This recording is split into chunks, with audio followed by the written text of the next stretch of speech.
sesuai harakatnya. Ketika fathah, maka fathah dan kasrah begini. Ini pendekatan dengan tapak ini Pak. Ini pakainya di atas. Ini jangan begini. Contoh. Kalla la berarti dia beda model kan? Nah, atau kembali terputar. Semestinya begini, Bapak putar. Contohnya min ba'di.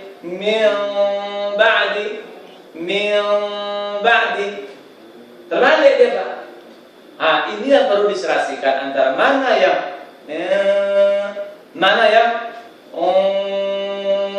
untuk nyetel ini wajib dan wajib di depan kaca.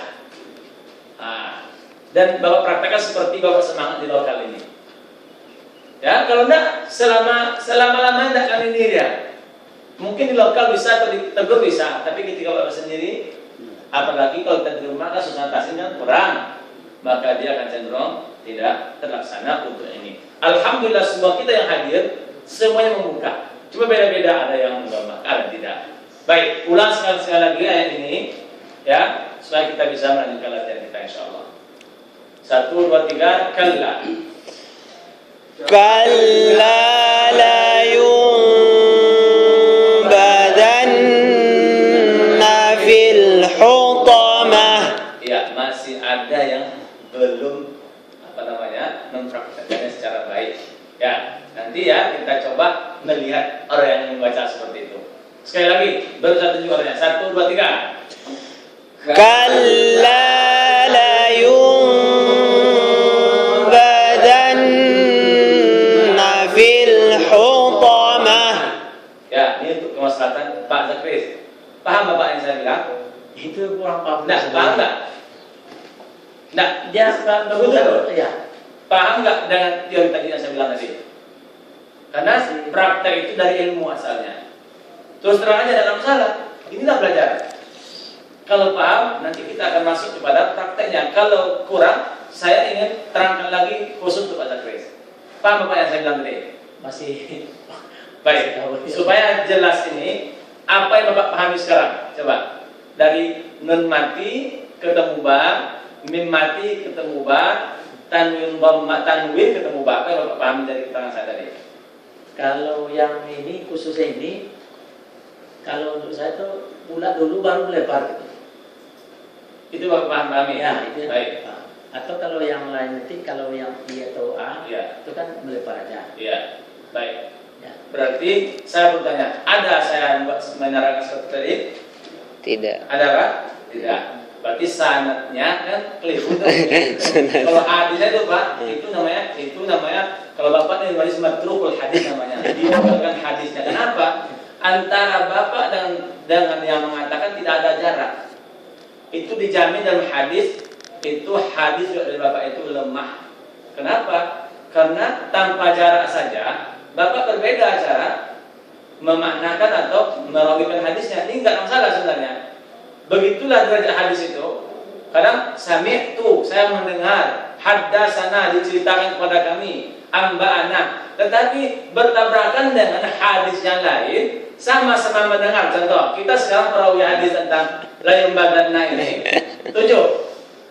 Semua kita sepakat bahwa kesepakatannya ada. Periwayatannya tentang la yumbadanna ini berarti Quran kan? Prakteknya diriwayatkan dari guru ke guru. Saya dari guru saya, dia dari guru, Bapak dari saya, dan dari guru Tasing. Guru Tasing itu dari saya semuanya kan? Jadi gini, ketika dia nanti diriwayatkan ke yang lain, Bapak ngajar anak Bapak, kan berlanjut, kan? Maka nanti akan bertabrakanlah prakteknya antara murid dan murid.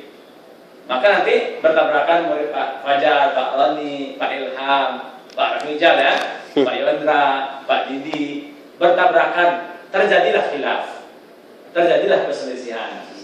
Ya, kalau sama saya tidak salah, saya langsung tetap selesaikan langsung, karena kita tidak berjarak. Apa kata murid Pak Ilham? Itu salah tuh. Kata dia salah. Kata Pak Ilham. Kata Pak Ilham, tidak. Yang benar seperti ini. Bagaimana ilmu yang benar dilihat ke seluruh jalur.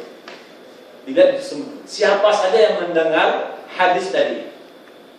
Ternyata dalam bazana 7 jalurnya. 7 jalur kan? Jalur Pak Fajar, Pak Ahmad, ya, Pak Ilham Majri, Pak Ahmad, Pak Roni, Pak Yondra, Pak Mijal, Pak Didi, Pak ini. 6 riwayat mengatakan tidak seperti itu. Maka dijamin oleh Bapak ya lemah. Kenapa? Karena melawan Tariq al-Masyhur namanya, melawan jalur al-Masyhur. Ini disebabkan karena adanya bahasa yang bertabrakan. Baik namanya mudraj, menambahkan yang tidak ada di dalam keterangan atau mengurangi. Pola yang tadi Bapak menguranginya atau menambahnya. Baik, saya terangkan begini. Pertama, perlu Bapak pahami, kita semua saya ulang lagi, bagaimana cara kita mempraktekkan ya secara dasar nun mati ketemu ba, mim mati ketemu ba, tanwin ketemu ba. Itu poin 1. Praktek awalnya adalah bukan ditutup. Itu ilmu yang harus ditangkap. Bukan dimimkan. Itu yang kita pakai. Itu ilmu terus harus jangan masuk dulu ke bentuk. Jadi ada sekarang standar mim atau tidak. Mimnya nyata atau tidak. Ini standar pertama. La yumbadanna atau la yumbadanna. Karena menyamarkan mim tentu dengan merenggangkan bibir. Maka standar pertama adalah meletakkan ilmu bahwa mim direnggangkan, bahwa mim disamarkan. Masuklah ilmu kedua, apa bentuk bibir dalam merenggangkan? Apakah dia membulat pola seperti ini atau seperti ini? Maka kaidah kedua adalah jika i dan a digini bentuknya. Contoh min ba'di, man ba'athana. Gini, berarti mendekat. Lawannya jangan dibalikkan. Min ba'di, man ba'athana. Yang kedua, kalau dia setelah dhammah, baik itu pada nun mati atau mim mati atau tanwin yang dhammah, maka prakteknya ya diginikan selama dengung, bukan hanya sebentar. Kemudian lawannya jangan diginikan. Contoh, la yunbadanna, kalla la yunbadanna, berarti bertolak belakang. Apa cara yang pas? La yunbadanna, la yunbadanna.